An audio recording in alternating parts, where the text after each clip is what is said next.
Wash poha, soak it and drain it. Take a pan, add oil. After heating oil, add mustard, jeera, urad, chana dal, curry leaves. Add washed cabbage and carrot and fry until it becomes transparent.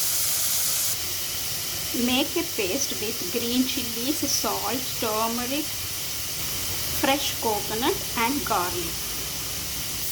Coriander also. Now our cabbage cooked well. Switch off the stove. Add paste and lemon juice. Now add poha and mix well. Switch on the stove. Cook in a low flame 4 to 5 minutes with a closed lid.